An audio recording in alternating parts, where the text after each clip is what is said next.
أعوذ بالله من الشيطان الرجيم. بسم الله الرحمن الرحيم. الرحمن علم القرآن خلق الإنسان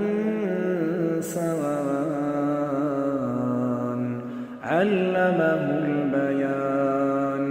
الشمس والقمر بحسبان والنجم والشجر يسجدان والسماء رفعها ووضع الميزان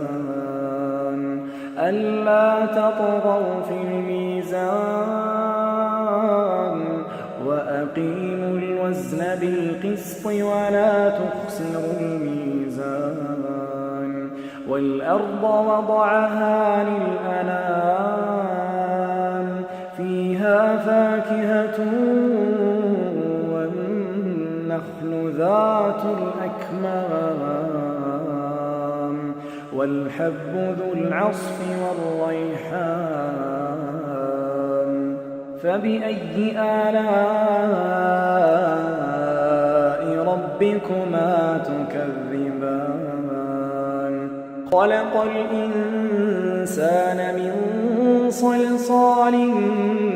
كالفخار وخلق الجان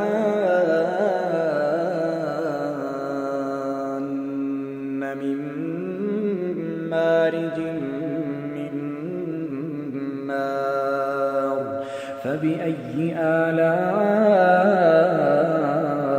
ربكما تكذبان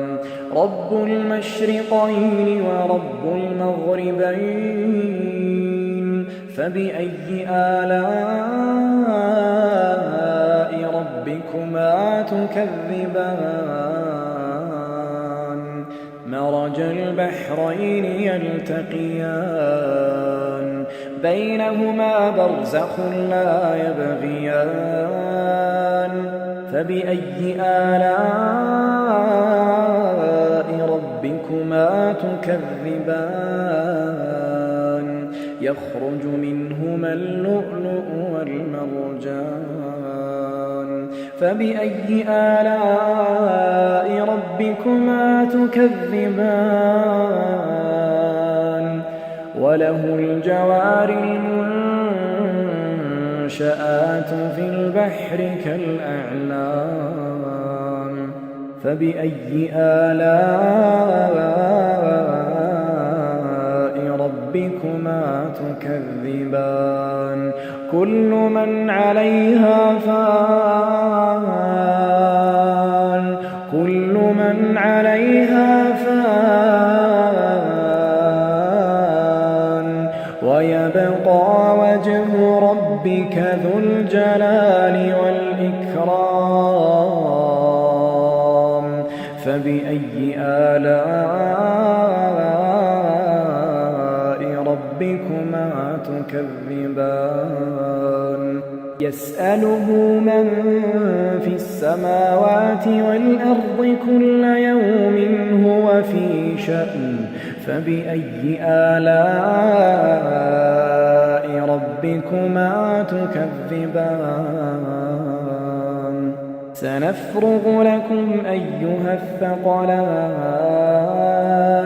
فبأي آلاء ربكما تكذبان يا معشر الجن والإنس إن استطعتم أن تنفذوا من أقطار السماوات والأرض فانفذوا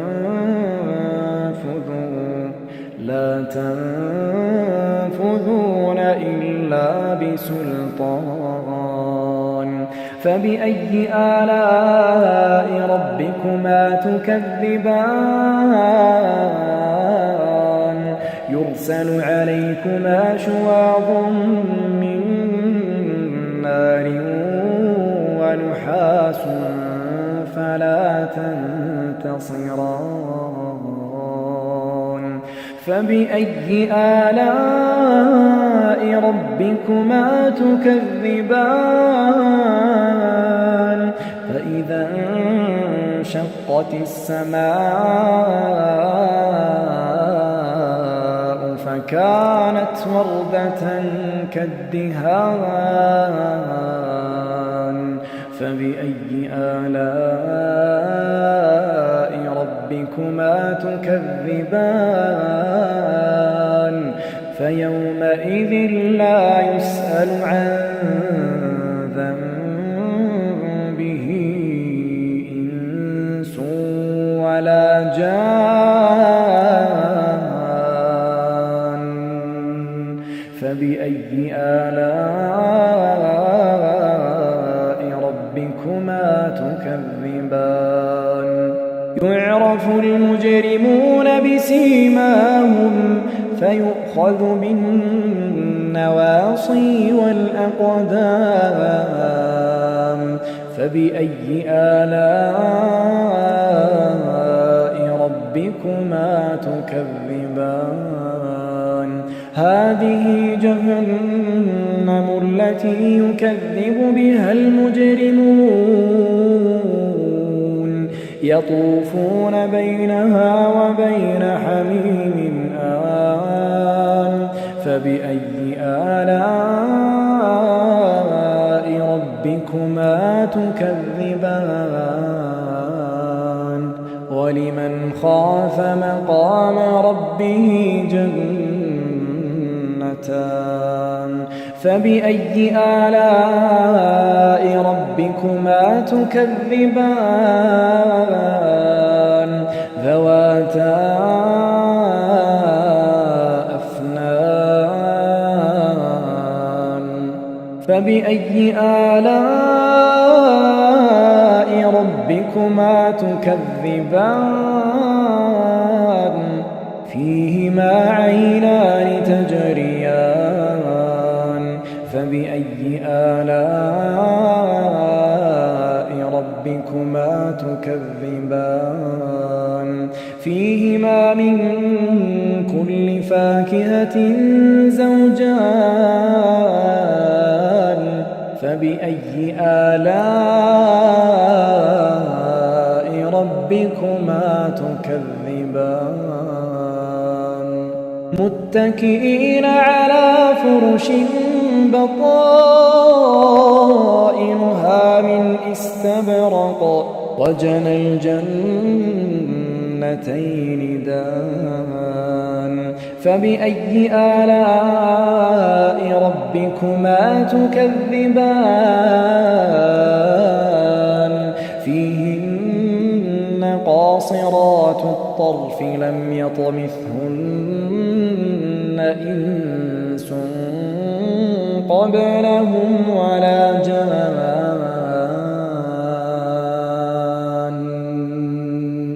فبأي آلاء ربكما تكذبان كأنهن الياقوت والمرجان فبأي آلاء ربكما تكذبان هل جزاء الإحسان إلا الإحسان فبأي آلاء ربكما تكذبان ومن دونهما جنتان فبأي آلاء ربكما تكذبان مدهامتان فبأي آلاء ربكما تكذبان فيهما عينان نضاختان فبأي آلاء ربكما تكذبان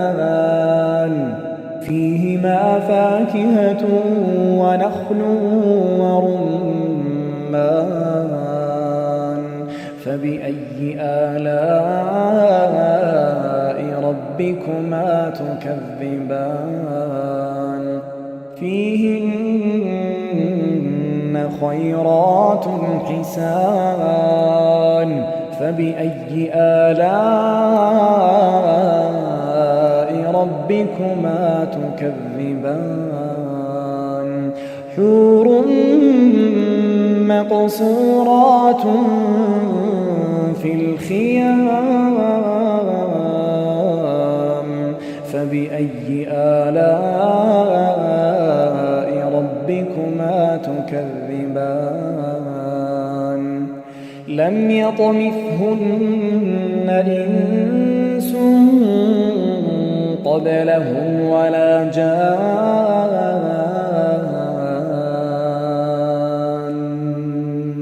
فبأي آلاء ربكما تكذبان متكئين على رفرف خضر وعبقري حسان فبأي آلاء ربكما تكذبان تبارك اسم ربك ذي الجلال والإكرام